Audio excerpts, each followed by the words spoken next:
Morning everyone, match 28 of the 1975 Cricket World Cup on Brian Lara cricket being played in England was played today. It was Australia versus Holland.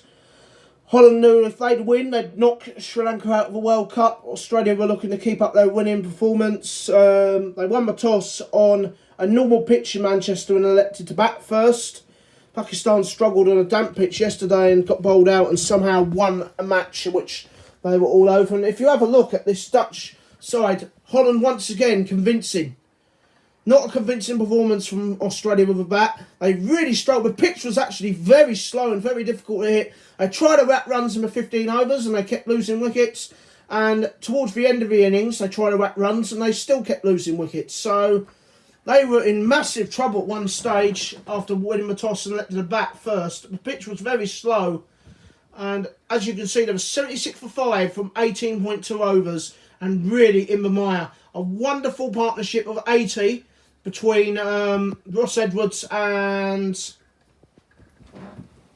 Rod Marsh. Remember, Rod Marsh hit 50 off 100 deliveries against England in a losing cause. He was out there for 90 deliveries and played an anchor role. But again, once they started to hit out, their catching was superb. Holland's fielding, bowling and catching this World Cup has been sensational. They didn't drop a single chance. And every opportunity they got, they took. There was a crazy run out as well of Doug Waters. He's not had a good tournament. But this is what happened. 5 for Alan Turner. Rick McCloskey, 14. And out of form Ian Chappell, 13.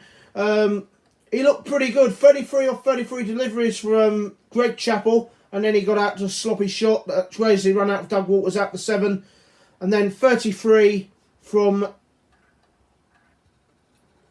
Rod Marsh and 74 off 86 deliveries for Ross Edwards.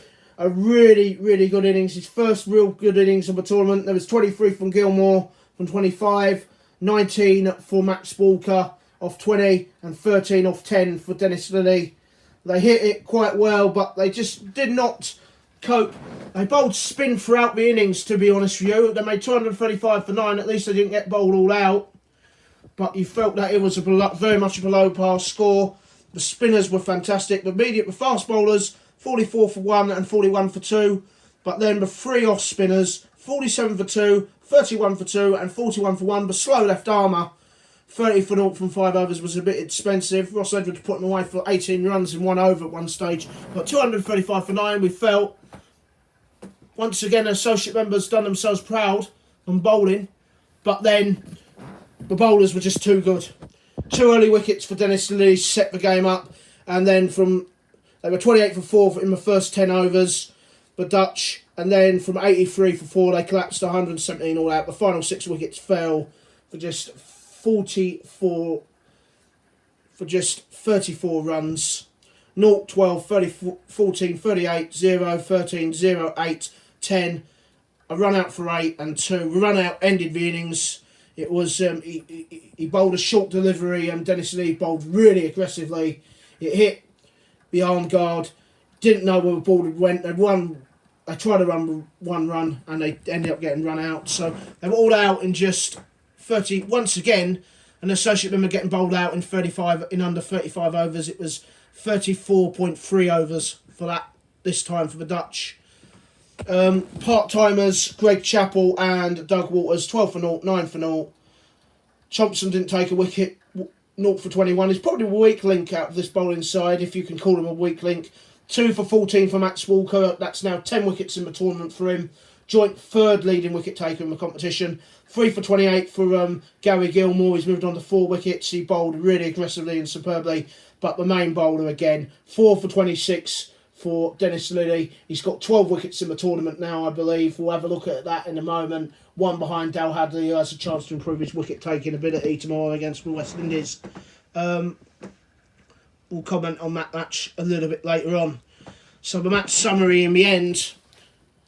Australia elected to bat on a normal pitch, but it actually turned out to be quite a slow pitch. They made 235 for 9, an unconvincing display in 50 overs, but brilliant bowling and brilliant catching and brilliant fielding from the Dutch, which have done throughout the tournament. They've been an absolute credit to this tournament, and they've given every single team a bit of a shake-up.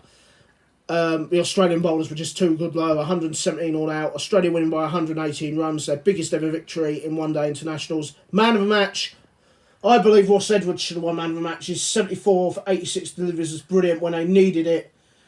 Big time Australia. They could have been bowled out for 160, but in the end they managed to get a competitive score, well, a decent score anyway on a slow pitch. But man of the match for his 4 for 26.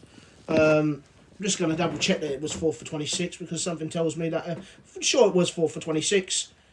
Yeah, it was 4 for 26. 4 for 26 off 9.3 overs. Dennis Lillee, man of the match. This means that Australia, I think, are back to the top of Group 2, if things are correct. Yep, it is. So now we'll be hoping that India beat England in the final group match in a couple of days' time, but hope that they don't beat them by a big margin.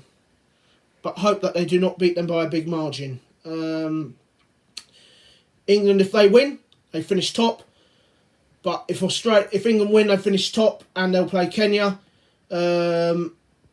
England could, if they lose against India, then they will be third and they would play the winners of tomorrow's match. And they would play whoever loses tomorrow's match between West Indies and New Zealand, which is the group decider. But no, England-India should be an interesting encounter, but we'll have a look at that in a moment.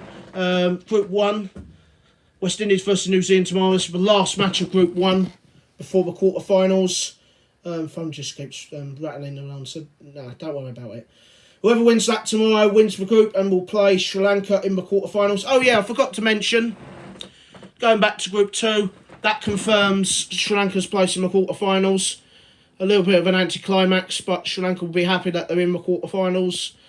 The so-called best of the associate members, although Holland and certainly the Rebels, Holland have certainly proved that they are more than a match.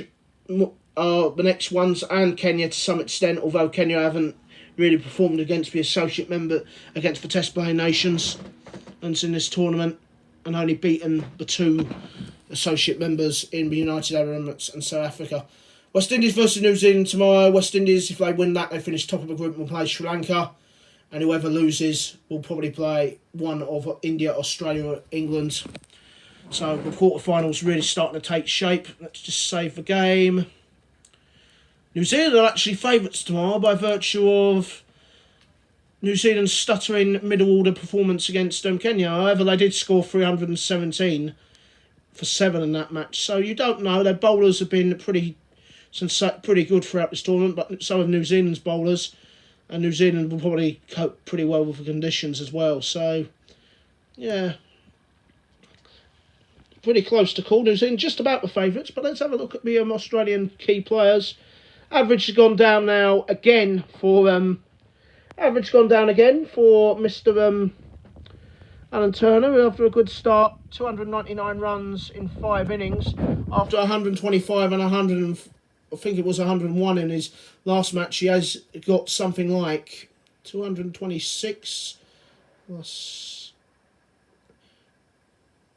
74 runs in his last 3 innings, which is disappointing. So his average has gone down, but those 2 centuries at the start of the tournament against Sri Lanka and India have set him up for an average of 74. It's not bad. It's not great, though.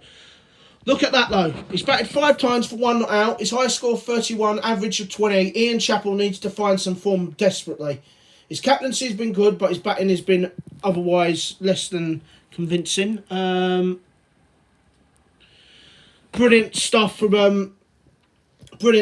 in the end from Ross Edwards. His average has gone up to 40 now, thanks to that 74 not at, thanks to that brilliant 74 of 86 deliveries.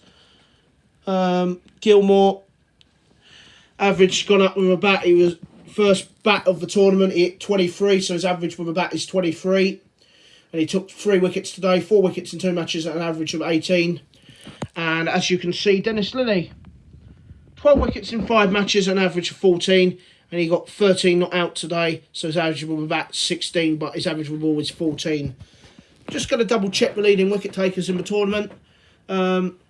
Obviously, he's got 12 wickets in the tournament now. 12 wickets in 5 matches for Dennis Lillee. He's been terrific. There's 2 players that are not included on this star list, which I have to mention. Max Walker, 10 wickets in 5 matches. Asif Masood, 10 wickets in 5 matches for Pakistan. All 3 of these players are fast bowlers, by the way. Obviously, Abid Ali, 8 wickets in 4 matches for India, fast bowler. He's the leading wicket taker. Dale Hadley, he can improve on that tomorrow. 13 wickets in 4 matches at just an average of 8. Absolutely sensational. 9 wickets for Shahbaz Nawaz at an average of 17. And 8 wickets in 4 matches for Bernard Julian.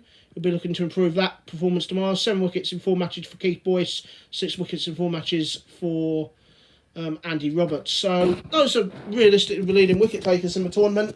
Fantastic bowling performance from Australia. Holland go out on a high, as always. They've been an absolute credit in this World Cup. The Dutch, a wonderful, wonderful bowling, fielding and catching side. Their catching was the best in the tournament. Australia, top of the group for now. They'll be hoping that India beat England so that they win the group and will play Kenya in the quarterfinals. If England beat India, then it will be England versus Kenya and Australia versus Pakistan. Tomorrow's match decides who wins the group, West Indies and New Zealand. New Zealand are just about the favourites, mainly due to the fact that they've been in form. They've played some good cricket throughout the tournament. And West Indies stuttered a little bit against Kenya. However, West Indies are an outstanding side and they're still many people's favourites to win this World Cup. The odds are shortening all the time. New Zealand are now third favourites to win this, joint third favourites with Australia. Australia put forward, but until tomorrow's match between West Indies and New Zealand for match 29 of the Cricket World Cup and the last match from Group 1, this is me, Lawrence Howard, saying goodbye to you all. Bye-bye.